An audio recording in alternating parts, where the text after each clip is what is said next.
Me avisan si la ven. Sí, perfecto.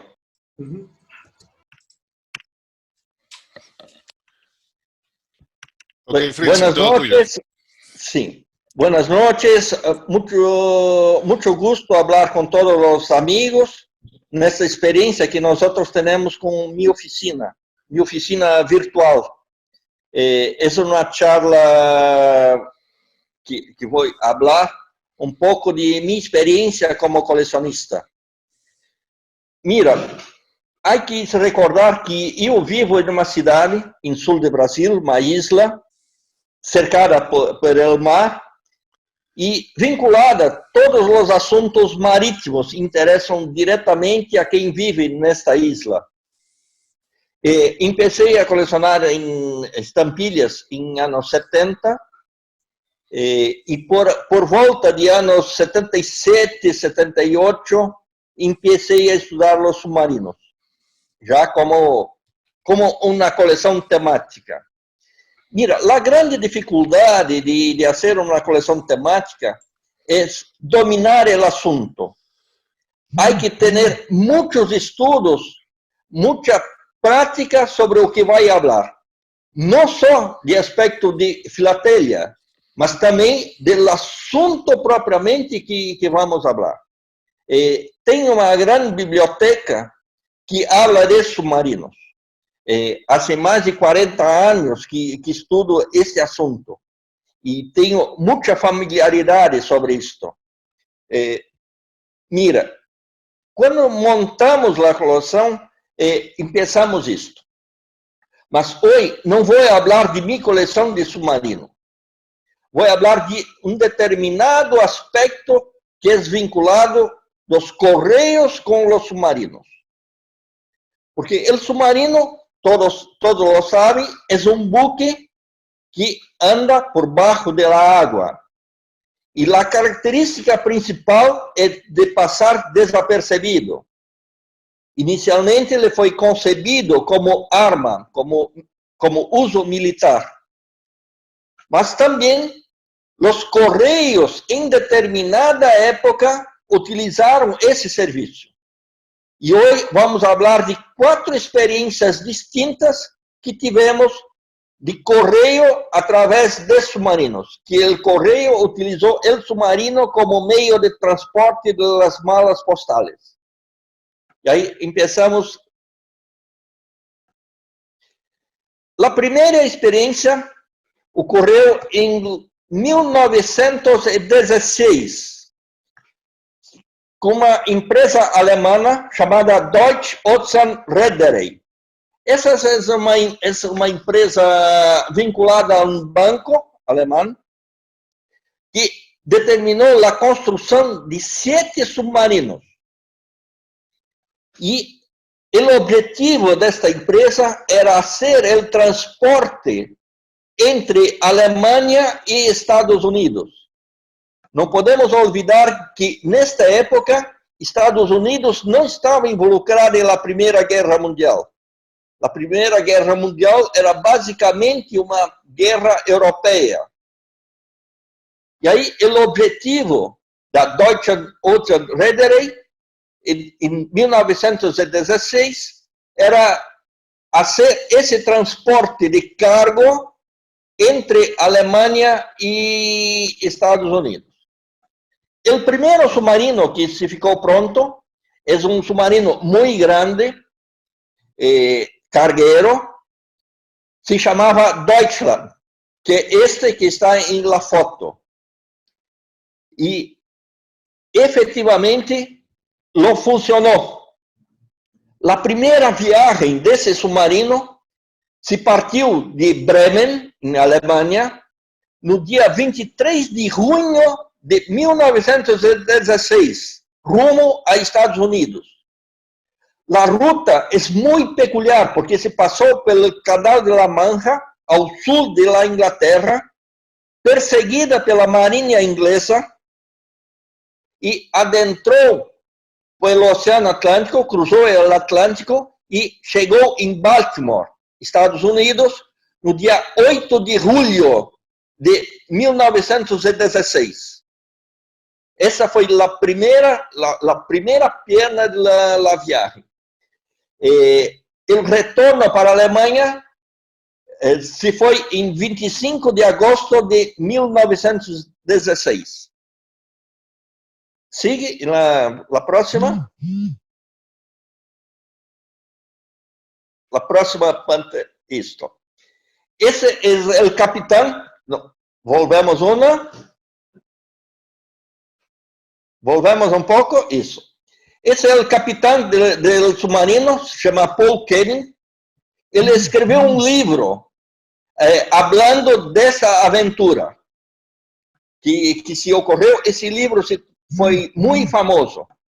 Y para no pensar que era poca cosa, só para ter uma ideia, a viagem desse submarino foi 15.650 quilômetros, perseguidos principalmente pela esquadra inglesa que dominava os mares. E a carga se foram 750 toneladas de material que se levou para os Estados Unidos e se trouxe de volta. Se volveu de Estados Unidos para a Alemanha 341 toneladas de níquel, 93 toneladas de latão, 348 toneladas de borracha, mais medicamentos e incluso na mala postal, que é esse nosso objetivo de la charla agora, desse momento. Essa empresa, para fazer esse transporte, se emitiu estampilhas, autorizadas pelo correio. Se sigue. Esta é a primeira série de estampilhas que foi emitida por esta empresa com autorização de correio. Uma particularidade: estas estampilhas não eram para sobres, e sim solamente para paquetes. Ou seja, não há dessas estampilhas em sobres, não são conhecidas nenhuma peça, e todos que temos são com matacelos, são todas em fragmentos, porque oriundos de paquetes. E a tirada desta primeira série é muito pequena. O primeiro, o verde, que é de 5 marcos, é uma tirada de 1000 exemplares. Os demais, os outros 5, são uma tirada de apenas 500 exemplares cada um. Aí, segue. Segue isso. Volve uma. Isso. Essa é a segunda tirada. Não, essa é a primeira. E segue a próxima. Isso. Esta é a segunda tirada. Há pequenas diferenças em el dibujo e as margens. Essa segunda tirada também, o número de impressos é muito, muito pequeno. São cerca de 500 cada um, exceto o de 100 marcos, que é em violeta, que é o último, que está quase escapando da imagem. Essa tirada são de apenas 200 exemplares. São muito caras essas estampilhas e há muitas falsificações. Especialmente agora, em últimos tempos, com eBay e Delcamp, se aparecem muitos desse material falsificado. Essas são legítimas. Essas que estão na imagem são os legítimos. A segunda viagem desse submarino Deutschland, ela ocorreu entre outubro e dezembro de 1916. E saiu de Bremen, Alemanha, e se chegou a New London, Connecticut, em Estados Unidos, o porto de New London. E volveu em dezembro de 1916 esse retorno. Nesta época, dezembro de 1916, se foi lançado o segundo submarino dessa empresa alemã. Esse submarino se chamava Bremen, que é exatamente o porto de onde se saía da Alemanha. Então, esse submarino Bremen, e na primeira viagem a Estados Unidos, se foi por uma ruta diversa. Se foi pelo norte de Inglaterra e se sumiu, se desapareceu. Possivelmente, é uma expectativa, porque nunca se encontrou esse buque, foi em sul de Islândia ou cercania de Ilhas Orkney. E se supõe que se bateu numa mina subaquática e se hundiu. Então, e na primeira viagem. E aí ocorreu, mira na próxima página, isso. Se ocorreu, então, se cessou esse serviço de transporte entre Alemanha e Estados Unidos. Esta cá é um formulário que é um recibo de entrega dos paquetes e junto com um seguro, porque as pessoas tinham muita dúvida, muito receio de mandar tanto as correspondências como os paquetes através desse serviço de submarino. E na parte superior esquerda, se pode ver, tem uma pequena tabela com os preços que se cobravam. E o preço se dava, se pode virar, eu tenho acá o documento original. Na parte superior temos o preço de 5 marcos para até 60 gramas, de 60 a 70 gramas, 10 marcos, 70 a 80, 15 marcos, 80 a 90, 20 marcos, 90 a 100 gramas, 25 marcos e assim subsequentemente. Esses são os preços que se cobrava para fazer a entrega, tanto de correspondências como de paquetes. ¿Se sigue? Para hacer a entrega de correspondência através desse serviço de submarino, que tinham que fazer? Tinha muita publicidade na Alemanha, e aí tinha que colocar um sobre dirigido ao serviço de Tauchboot em Bremen, desta forma.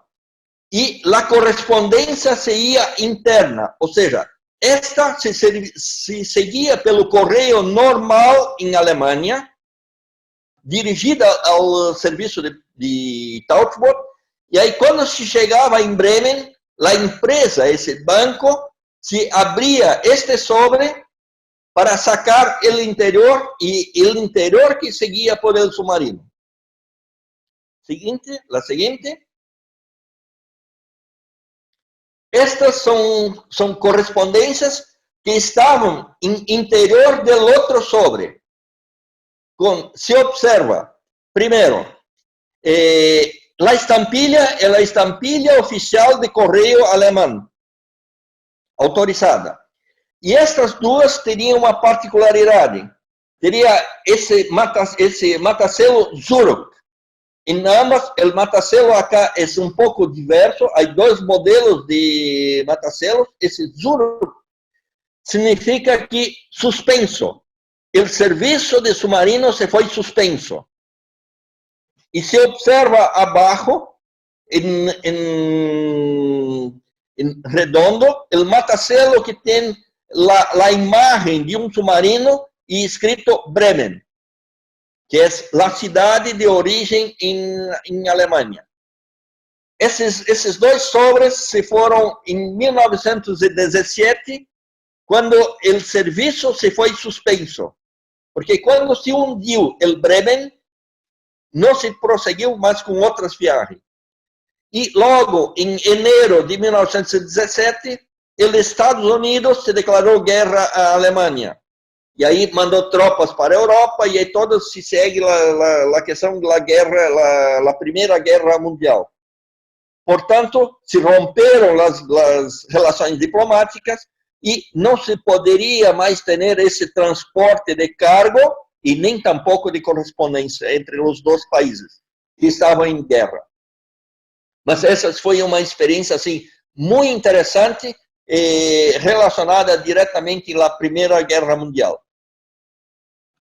¿Se sigue? A segunda experiência que vamos falar é completamente distinta. Estamos falando também de um período de guerra, na Guerra Civil Espanhola.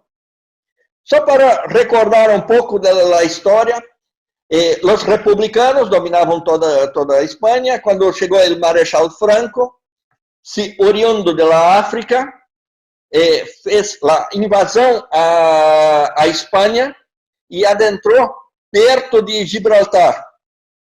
Se dirigiu ao norte, isso em 1936, se dirigindo ao norte, sitiou Madrid, se foi pelo norte da Espanha e estava dando a volta. Quando chegamos em 1938, teníamos basicamente a Catalunha, Barcelona, que estava ainda em poder dos republicanos, e as Ilhas Baleares, que é maior que Menorca, também estava em poder dos republicanos.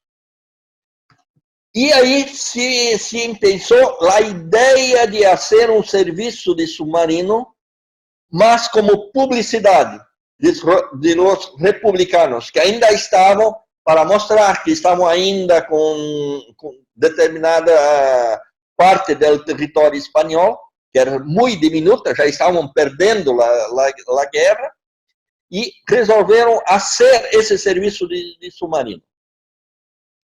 Foi implantado em 11 de agosto de 1938, e ao lado tem o submarino C4, que é um submarino que pertencia aos republicanos.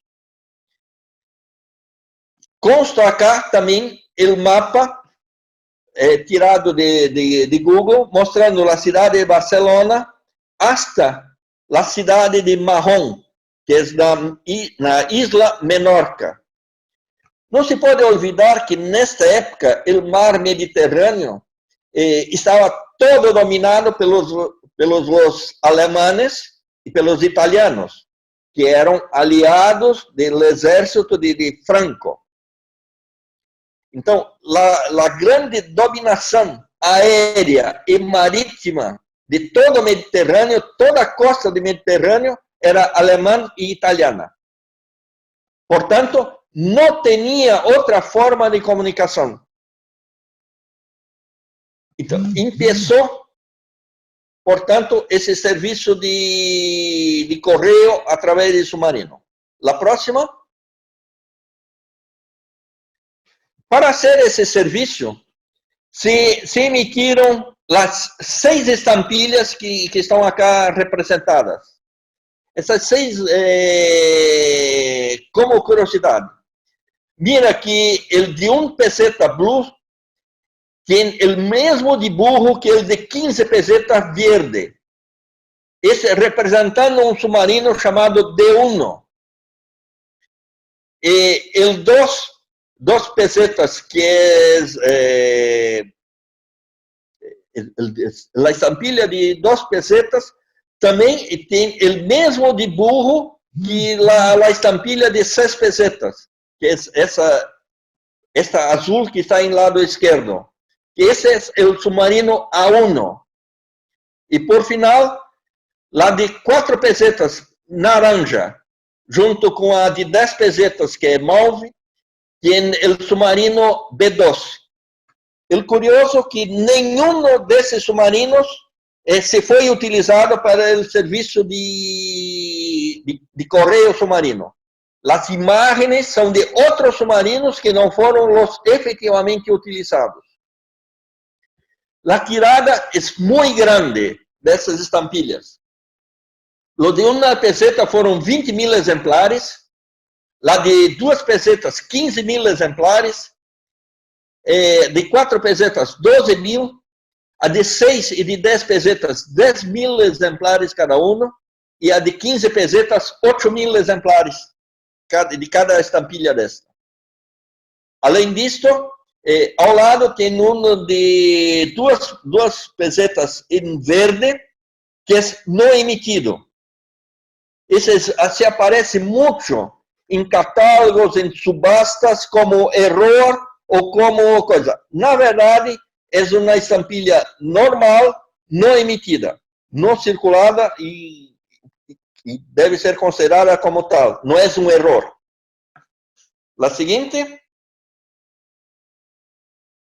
Também se emitiram hojita-bloques, que essa está em la derecha, com uma tirada de 12.500 exemplares. E aí também outras estampilhas de Espanha, que estavam em vigor na época, que tinham uma sobrecarga de serviço submarino, como se mostra esse bloco de 4 que está à esquerda. Esse que tem também se utilizou.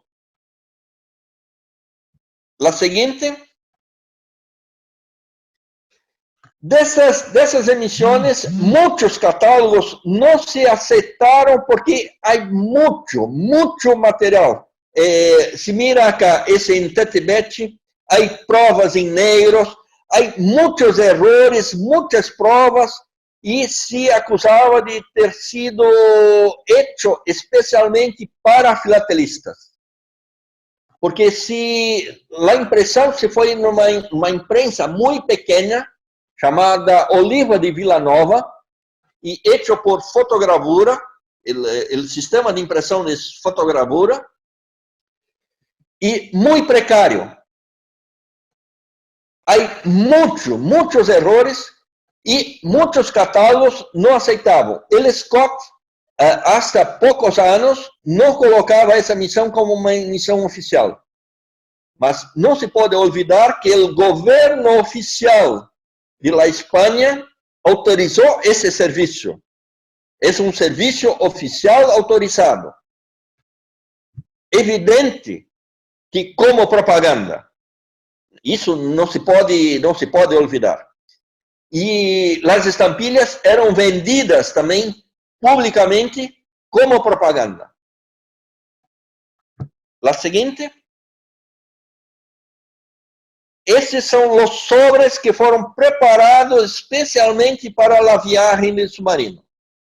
À la esquerda, se pode mirar bem, é um sobre muito enfeitado, tem muito claro, primeiro correio submarino, a fecha que se saiu, 12 de agosto de 1938.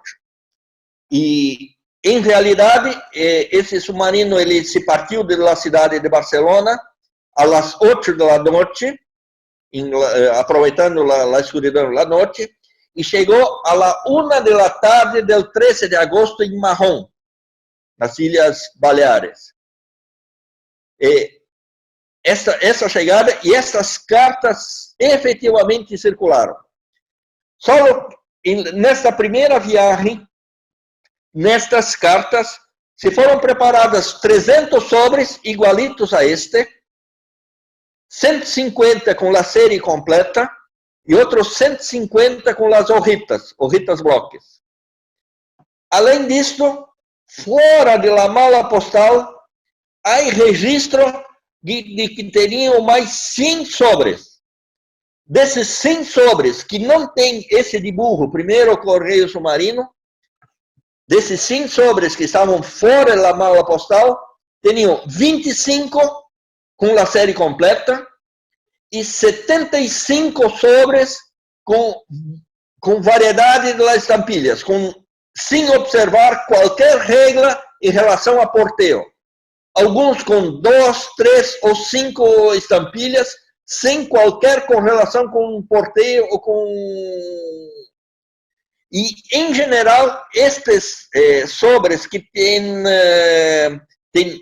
menos do que a série completa, tem menos estampilhas, em geral, inverso, teriam estampilhas ou adesivos de selos benéficos em reverso. E ao lado e à direita, esses sobres se foram preparados para a viagem de retorno do submarino, que ocorreu efetivamente em dia 17 de agosto. E se observarem, o matacelo consta a fecha de 14, porque se foram preparados em correio de marrom, mas o submarino não partiu nessa fecha de 14. Se partiu solamente em 17 de agosto, se chegando a Barcelona em 18 de agosto. E, como curiosidade, esse submarino C4, que tinha sido construído em 1929, ele sobreviveu, depois foi quando a República Espanhola se perdeu na Guerra Civil, foi incorporado na Marinha Oficial de Franco, foi incorporado à Marinha e serviu durante toda a Segunda Guerra Mundial como buque de patrulha, especialmente em área de Mediterrâneo. E ocorre que, em abril de 1946, ele se veio a colidir com um destroyer Lepanto, o nome desse destroyer, se veio a colidir, se morreram 44 marinhos e ele acabou hundido. Portanto, teve um fim trágico esse submarino que fez a história de correio submarino em Espanha. La siguiente.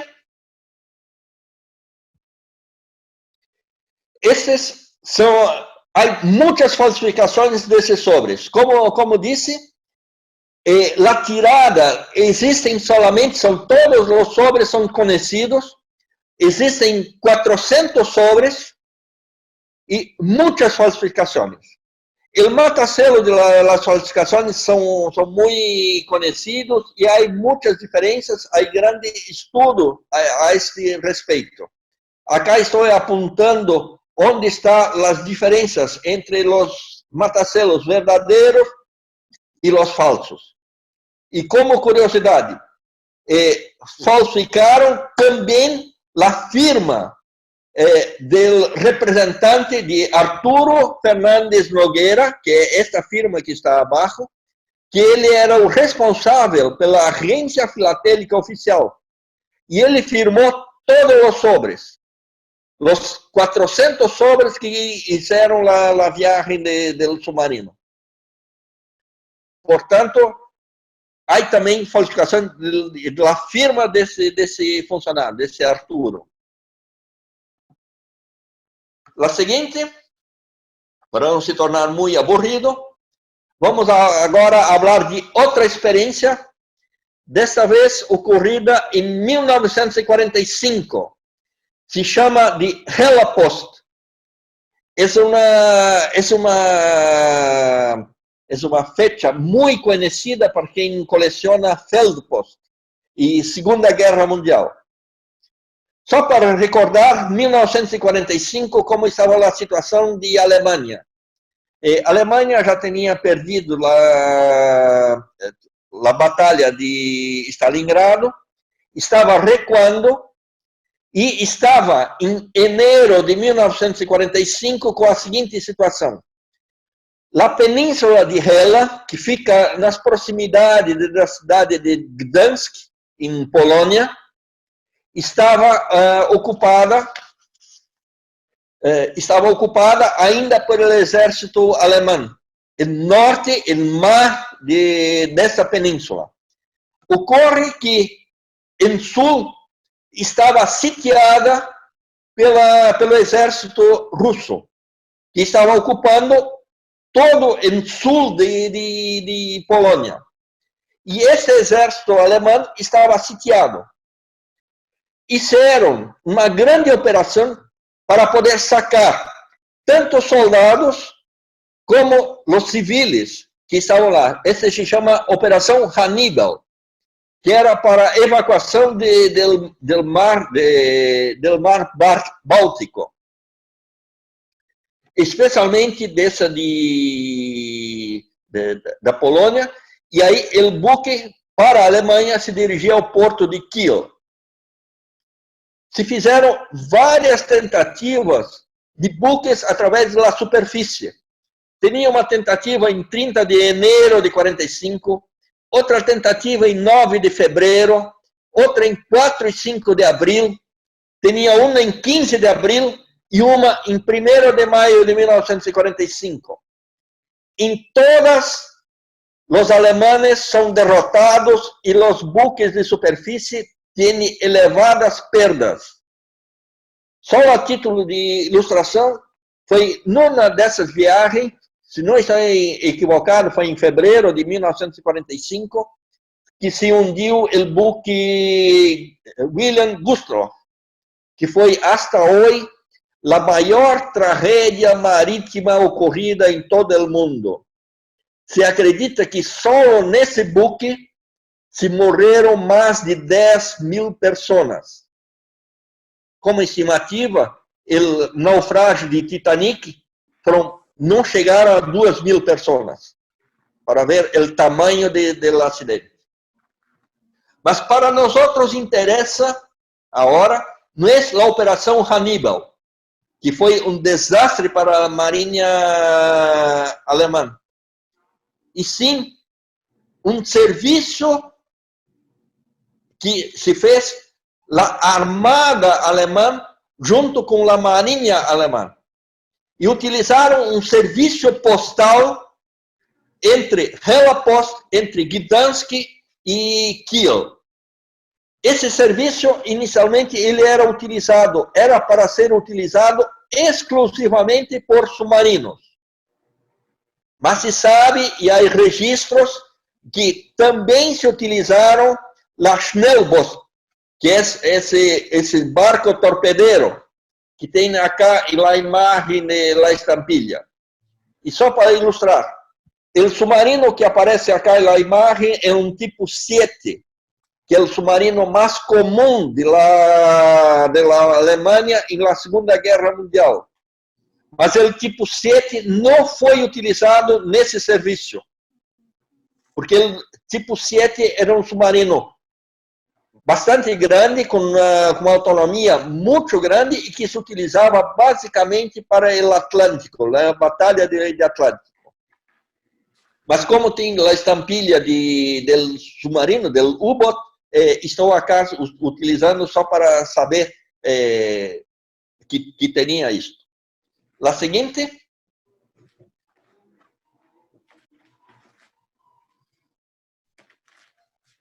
Estas são as estampilhas que se foram utilizadas para o serviço de Hella-Post, chamado de Hella-Post.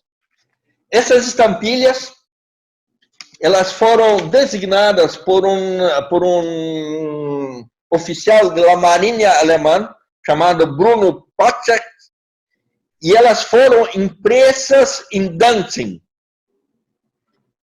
Há pelo menos 3 tiradas. E se pode observar a distinção entre as tiradas e as colores. São um pouco, à esquerda se pode observar que é um pouco mais escuro e outro um pouco mais clara. Essa é a diferença entre as tiradas. Acá há uma falha na impressão que na estampilha, em geral, não tem. Nessa imagem só que tem isto.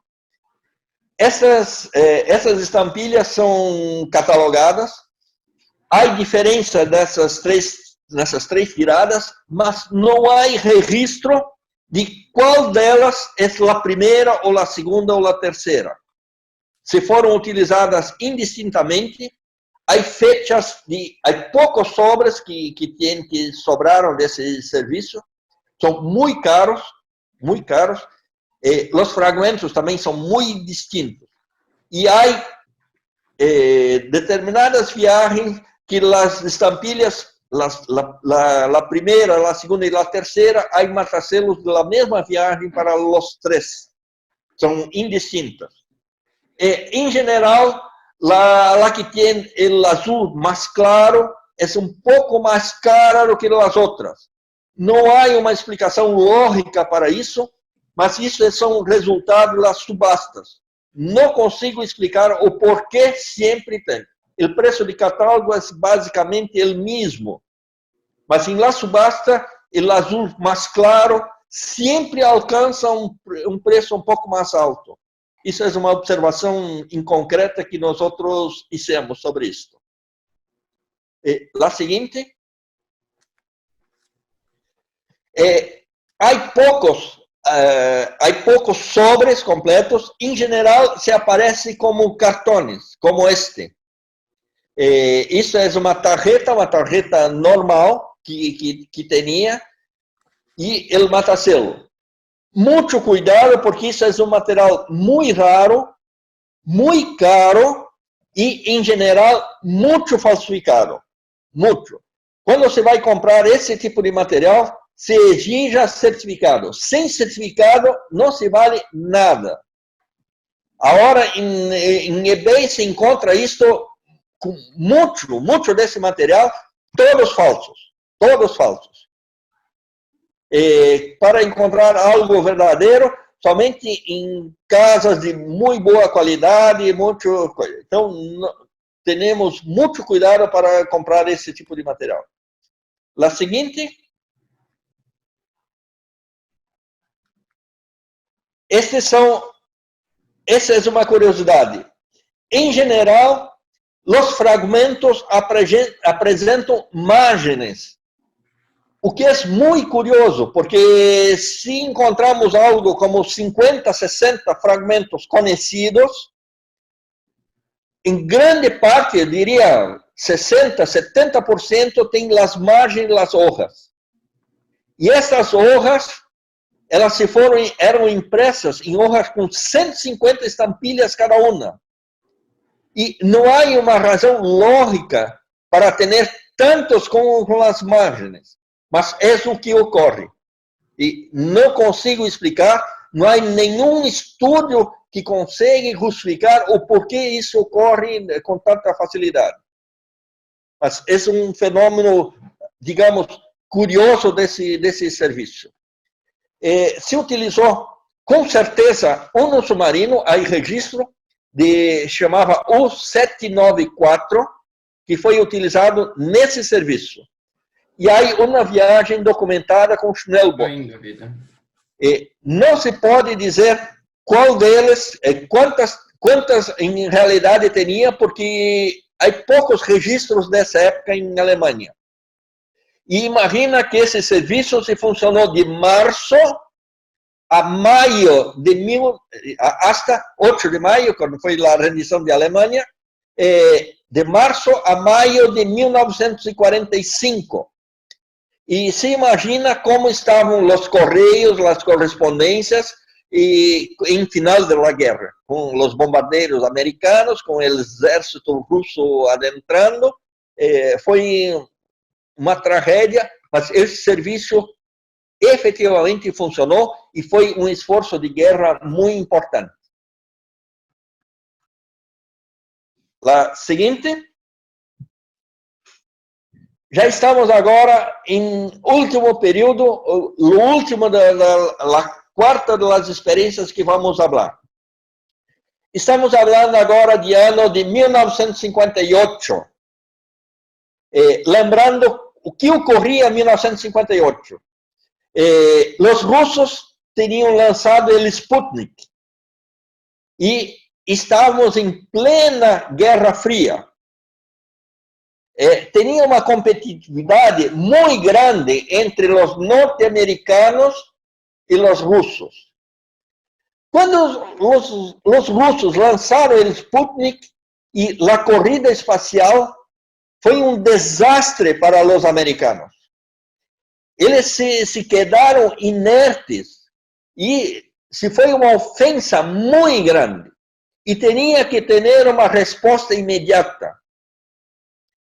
La solución que los americanos tenían fue crear un servicio llamado de correo a través de míssil, lanzado de submarino para mostrar el poderío americano que tenía en armamentos. Y ahí se utilizaron, el servicio se empezó en 1958, mas fue efectivado en 1959.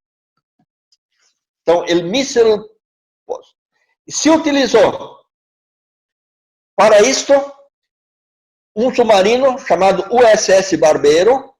Ese submarino es un submarino de patrulla da clase Balao, ainda movido a diésel, no era submarino atômico.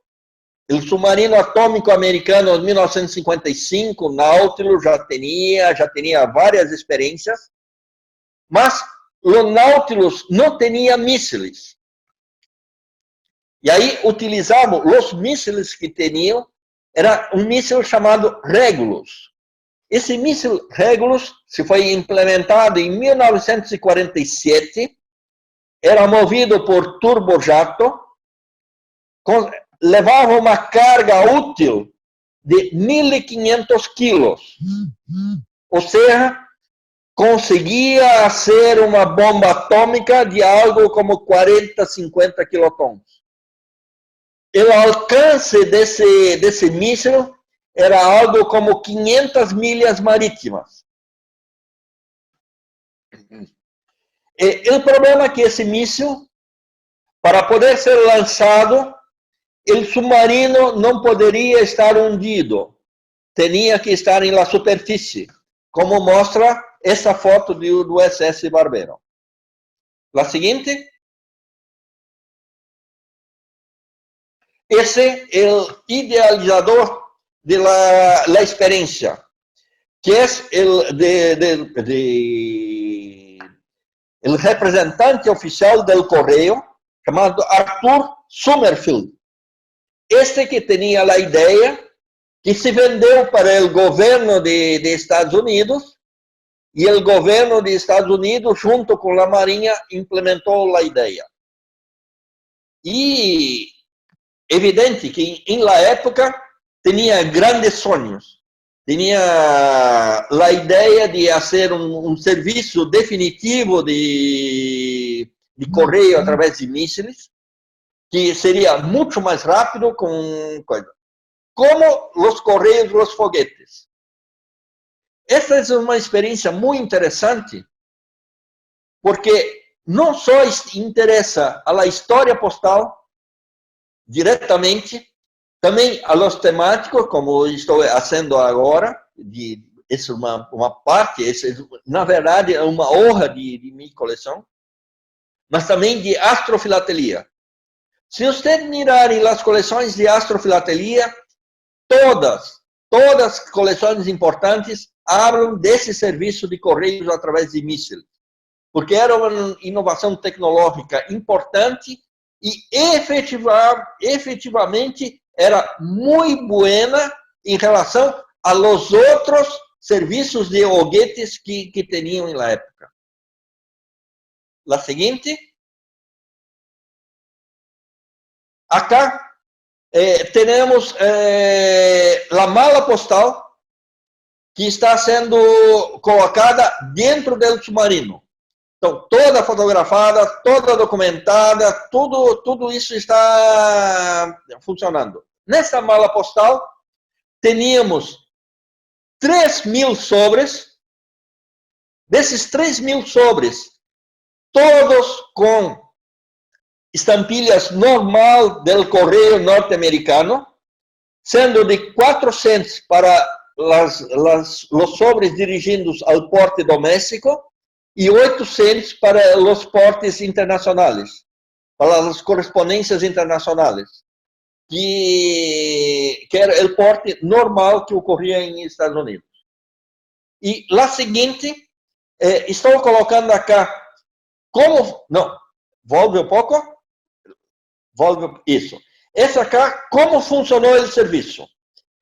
Nesta, está em YouTube, consta como se foi lançado o míssil. Foi todo filmado. Está acá disponível o site, todos que se podem depois copiar. Esse site e mirar a imagem real do míssil sendo disparado. Como funcionou esta mala postal? Foi toda filmada. La seguinte. Estes, acá, em la esquerda, são os sobres que efetivamente circularam.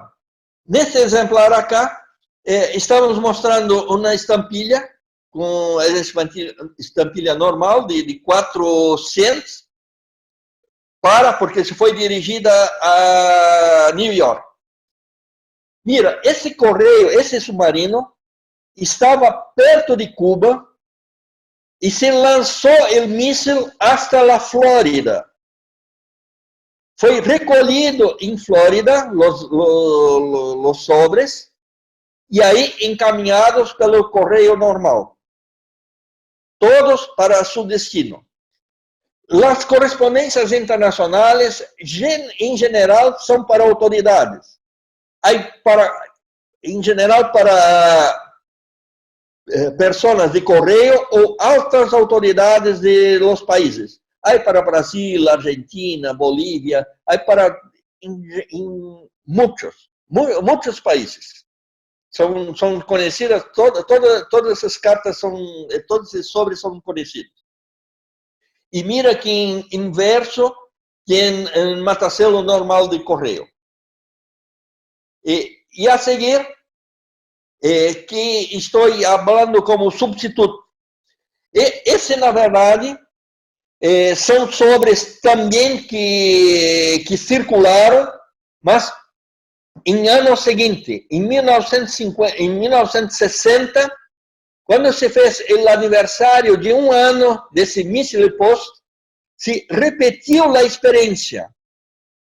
E aí, quando se repetiu a experiência, em ano seguinte, se utilizaram em interior fotos, como tarjetas, e este sobre com um dibujo especial que está falando disso.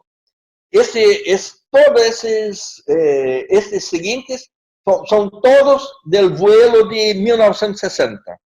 Então, esse que acreditamos que seja o correio através de míssil. Feito isso, espero que tenham gostado dessa experiência que nós fizemos com os 4 correios através de submarinos. São 4 experiências muito distintas e muito importantes dentro da história postal. Infelizmente, pouco conhecidas e pouco estudadas. Para nós outros, que quando começamos a fazer uma coleção temática, teníamos que estudar esses aspectos de história postal diretamente, ou hasta de filatelia tradicional, porque temos que estudar as estampilhas, as tiradas, as emissões, e todos os aspectos relacionados com as estampilhas desse serviço. Solamente esse último, que foi de correio de míssil, não tinha estampilha específica. Teníamos estas estampilhas, que se foram depois, a próxima. A próxima estava, me parece aqui meio borrada. Mas só falando de que em ano de 1976, o Correio de Paraguai se echa o lançamento de uma estampilha que habla que representa o míssil volando, e outro, uma hojita bloque, que habla também do submarino Barbero. Então, uma homenagem do Correio de Paraguai a esse serviço de correio através de míssil. Não há uma estampilha específica hecha pelo Correio de Estados Unidos.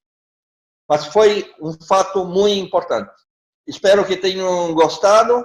Essa é uma experiência que nós outros, como temático, temos que estudar muito. E esperamos que na próxima vez, quando mirarem uma questão temática, observem esses detalhes que nós outros estudamos muito de história postal, muito de tradicional, muito de aerofilatélia, muito de astrofilatélia, como demonstrado aqui. Muchas gracias. Muy bueno. Luis Claudio, esto es bien interesante. Tengo una pregunta, sí, antes que me olvide. El Sí. Regulus, el missile que fue disparado, solamente se usó una vez, dices, ¿no? ¿Y cuántas cartas fueron adentro? 3.000 cartas. Ok. Em cada uma desses vuelos. Foram 2 vuelos. Não, o míssil se foi recuperado. Esse míssil era um míssil dirigido e ele se aterrou como se fosse um avião dentro da... O segundo não. O segundo caiu em pântano, mas o primeiro se foi totalmente recuperado e voou novamente. Oh, ok. Entonces el primero fue dirigido y aterrizó como un avión normal a control remoto. Normal, sim. Ok. O serviço funcionou muito bem. Pero no lo continuaron por X razones. Não, na verdade, era uma questão de publicidade. Sim. Interessava mostrar que os americanos dominavam os mísseis, tinham uma arma efetiva e era uma resposta a los russos que tinham os satélites voando em torno. Claro. Fritzen, una pregunta. En el inicio de su charla, usted ha presentado las estampas de España. Había la estampa de 2 pesetas en la color marrón y después Sí. en la color verde, pero tú dices que la verde no ha existido, ¿no puede ser una prueba de color? Não, não, ¿Qué? es el mismo não, dibujo. não. Essa segunda é não emitido, não é prueba. Henry, ¿tú puedes poner las estampillas de España en el inicio, por favor? Tem acá. Essa... Ahí es, o sea, ahí está. ¿Por qué esto es un no emitido? Porque tiene el mismo dibujo, el mismo color, el mismo valor. Sim. Ela é classificada assim. Ela é classificada, todos os estudos que hablam dessa emissão hablam desse exemplar de 2 pesetas como não emitido. ¿Existe dentado o solo sin dentar? Oi? ¿Y ese 2 pesetas verde, existe dentado o solamente así sin dentar? Não, existe dentado sem dentar. Oh, ok. Existem os dois. Henry, ¿tú puedes adelantar más 3 hojas en la Gela Post 1945, por favor? Sim. Así es. Usted ha dicho que este es un submarino 7. Sim. ¿Cuál es la relación? Não. Mira, o submarino 7 é a estampilha marrom que tem na série normal. Ok, ¿cuál es la relación con Galaxy 7? Sim, essa é a relação direta com o Galaxy 7. Sim. Gracias, Fritzen. Agora, essa emissão de Espanha, só para saber, há muitos erros, muitas variedades, são muito conhecidas. Tá? Se pode fazer uma coleção solamente dessa estampilha. Uma coleção, tranquilamente, uma coleção de 5 marcos dessa estampilha, porque há muitas. O problema é o preço, são muito caras. ¿Pero estas circularon para llevar correspondencia normal o también fueron más que nada como una propaganda, algo filatélico? Não, solamente como propaganda. Okay. Mira, esse serviço se foi em agosto de 1938. A guerra estava findando. Exacto. Em final de 38, Franco tomou Barcelona. Y ahí Franco no iría a utilizar esas estampillas para las correspondencias oficiales. Y le abolió todas estampillas republicanas. Ok. Yo tengo otra pregunta, Fritzen. Sí. En el primer correo submarino Barcelona-Mahón, esos sobres se ven como sobres de primer día. Sí. Y supongo que lo importante que tiene esto, en una muestra normal uno miraría feo o no tan presentable un sobre de primer día, y la importancia que yo le concedo a estos sobres es por la rareza del tipo de correo. Sí, y na verdade utilizamos pelo matacelo que está que tiene nesse sobre. Entende? Claro, pero pero tendría una recepción final real. Tiene la recepción en dorso, tiene la recepción y el matacelo del correo habla correo submarino, habla bien claramente en matacelo, correo submarino, la fecha, que es la fecha de partida, y então estou utilizando, não é pelo dibujo que está escrito ao lado, No por el matasello. correspondente, vamos dizer, al FDC. Estou utilizando pelo matacelo. Pero tendría, si no fuera por ese matasello, tendría la misma importancia que un sobre de primer vuelo. Sí, exacto. Ok, gracias. Pero Fritz, en el revés del sobre hay un carimbo de recepción, perdóname, no he comprendido esto. Sí, tiene un carimbo, sí, tiene. Tiene de recepción, todos. Del correo normal.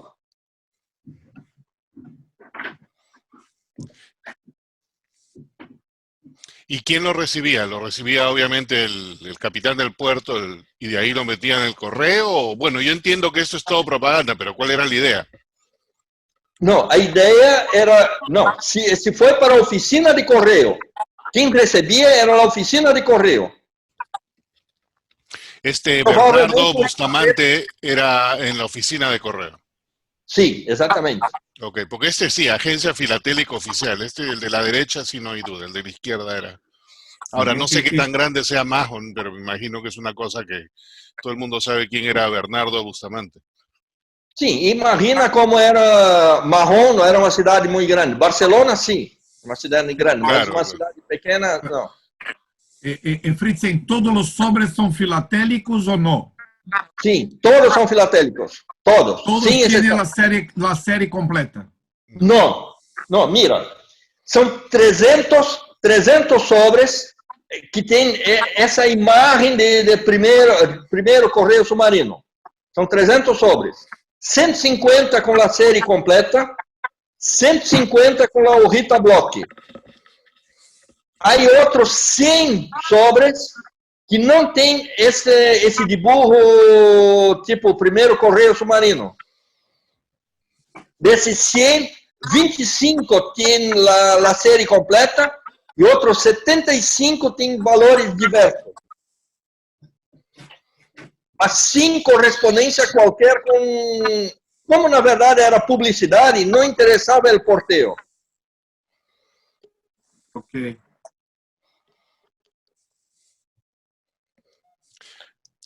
Aparte de estos 4 que tú has ilustrado, ¿hay algún otro correo submarino conocido?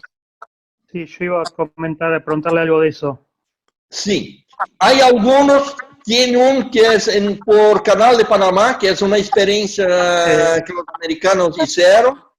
El 19. Isto. 1919, que era uma experiência para saber se o submarino era visível ou não. Mas todos os sobres são comerciais. E há uma experiência também de los russos, que também lançaram um míssil.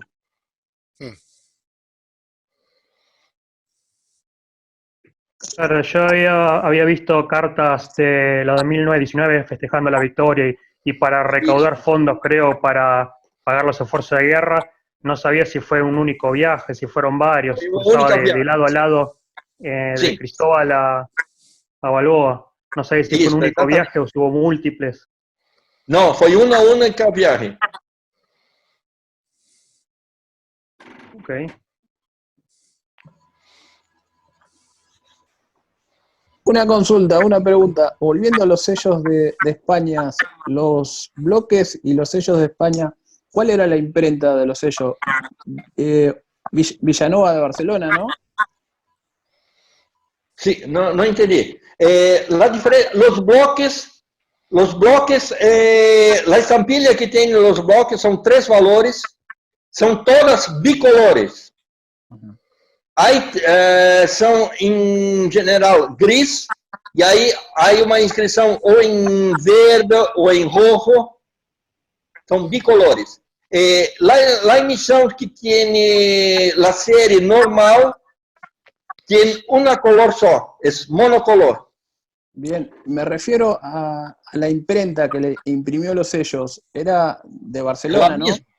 No, es la misma.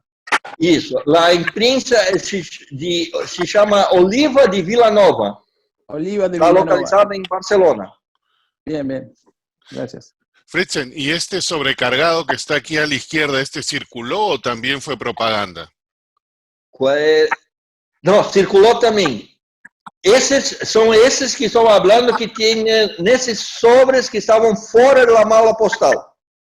Ah, ok.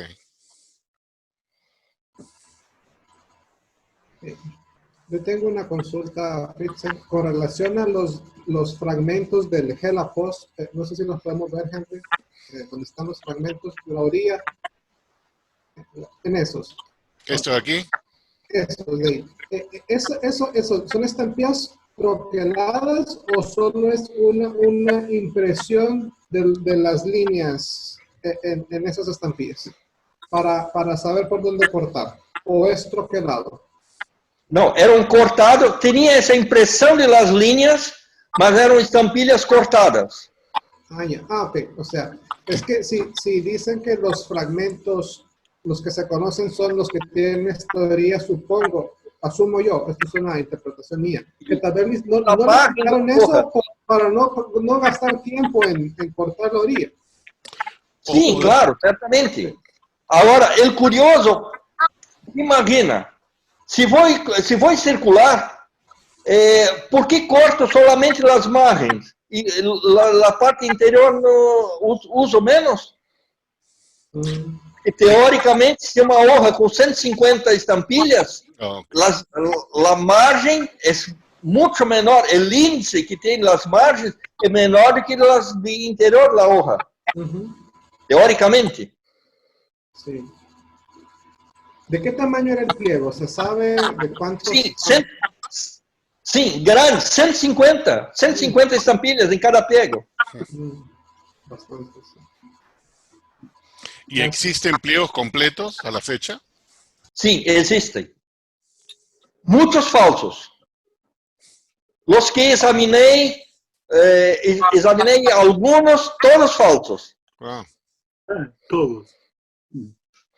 porque la impresión parece un poco burda, ¿no? Para la calidad de impresión que hacían en Europa en esa época. No, mas imagina cómo estaba en la guerra. Bueno, lógico. La guerra definitivamente, pero bueno, sí tienes razón. Estamos hablando de marzo de 1945. Lo que no había sido bombardeado y todavía quedaba en pie, y con eso hicieron esto. Sí. No, y además estaban rodeados, Tienes no razón. podían acudir a otro lado para imprimirlo mejor, nada. Claro, sí tienes razón. Fritzen, las hojas tienen como líneas, 30 líneas de 5 columnas, ¿es esto? Sí, exactamente.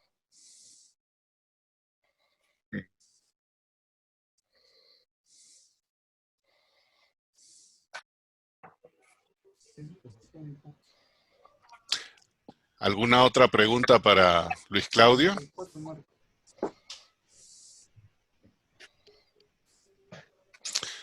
Yo quería aclarar. Adelante.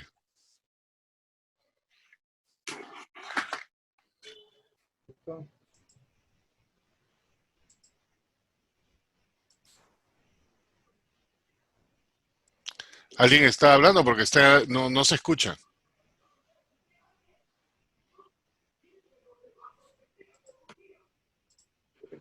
detectar Ahora. no hay.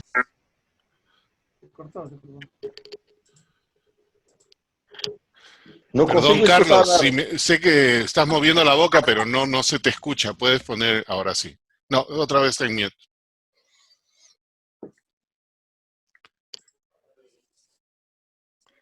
Yo hablo, pero se vuelve a tachar el micrófono. No, ahora sí, perfecto, Ahora sí está te perfecto. escuchamos. Quería decir que para abril de 1945 la situación en Alemania era muy terminal y me sorprende que se hayan podido emitir estos sellos y que se hayan podido circular y era desesperante ya la entrada de las tropas de ambos lados, las tropas aliadas.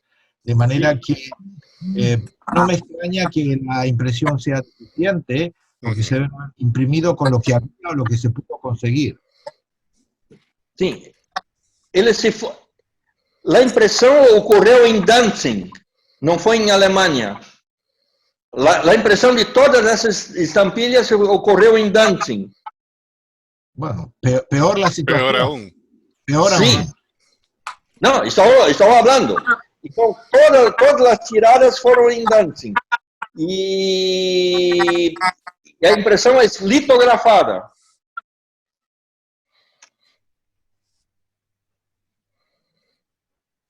Más o menos, ¿a cuánto se consiguen estas hoy día en el mercado? A estampilha, verdadeira ou falsa? No, verdadera, original. Sim. Sobre, mira, em uma subasta, não foi na última, mas uma subasta de Gartner, sobre, eu cheguei a $20 mil. Wow. E ele se foi vendido por mais. Desculpa, 20 mil euros, que foi em Gartner. Es un montón de plata. Son bien. ¿Y cuántos sobres más o menos se conocen? Muy pocos. Verdadeiros, muy pocos. Muy pocos. Menos de 50. ¿Cuántos dólares dijiste, Luis? 20 mil euros. Plus, No sé. Plus la ganancia del dealer, de 20 ¿Hoy? picos por ciento. Sí. E impuestos. Eu não tenho sobre, tenho solamente um fragmento, que é muito caro também. Me imagino.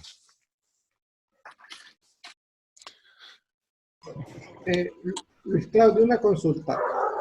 Si las agencias de correo, digamos, a bordo de los submarinos actuales de la Marina Americana, ¿contarían como correo submarino? Porque sé que los barcos de guerra estadounidenses tienen su pequeña ventanita postal. ¿Eso contaría o no contaría como correo submarino? Não. Não, isso não é correio submarino. Em geral, o telegrafista que tinha isso e se coloca um matacelo que se chama matacelo de bordo. O que ocorre? Esse serviço, esse telegrafista se recolhe as correspondências de todos, se encaminha, quando o submarino se chega em porto, se baixa, se vai a uma agência de correio e reencaminha essas correspondências. Então, na realidade, essas correspondências são de origem em submarino, mas não de transporte através do submarino, que é diferente da experiência que hoje falamos. Claro. ¿tá? Hoy hablamos de correspondencias que se fueron a través del submarino. Mira, la primera experiencia esa de Deutsche Ocean Reederei. Essa é uma viagem incrível. Mais de 15 mil quilômetros. Perseguida pela marinha inglesa. Tá? Essa é uma aventura, isto. Tá? E carregando mala postal, carregando outras coisas, mas também a mala postal oficial, tá? Regulada. Isso é muito interessante. Essa é uma experiência muito interessante.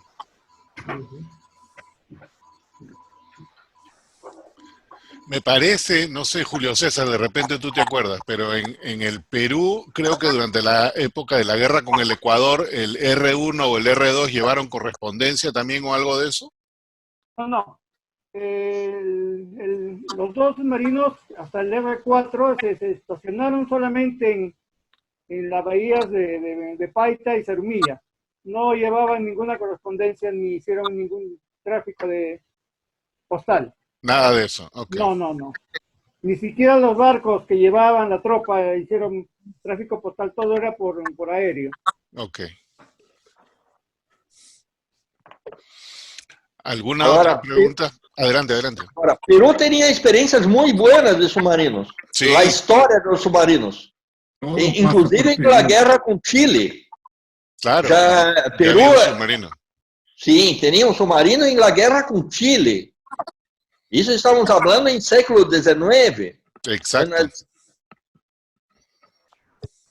Yo les he posteado ahí en el chat un enlace del submarino Toro de Perú, que es de 1879, pero que fue diseñado inclusive antes para la guerra contra España, el año 66, por el ingeniero Blum.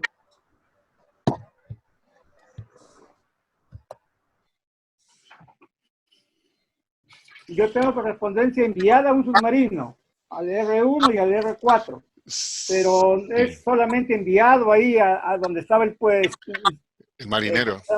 Claro. Sí. Estaba estacionado el submarino, claro. Yo no tengo había, de esas también, que va al submarino y que la escriben en el submarino. Claro. Sí. Pero no transportada. Pero no transportadas, exactamente. Exactamente, que era la experiencia que hoy estamos hablando. Claro, no es una cosa distinta, sí. Es totalmente diferente.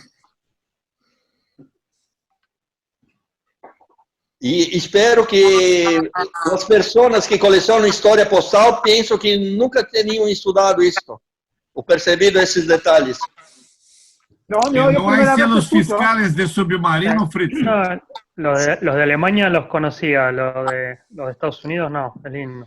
El Regulus yo sí lo conocía, pero nunca lo asocié con submarino. Pensé que era solamente un barco. Acá una vez vi una colección de un barco aquí en el norte de California. Había un señor que había sido de la Marina Americana, un capitán, y él tenía una serie de colecciones, y una de sus colecciones de un barco era precisamente del Regulus. Hay una cosa más que vamos a hacer, pero si no hay otra pregunta, creo que... ¿Alguna otra pregunta adicional? Le damos su felicitación a Luis Claudio por esto. Él me pidió...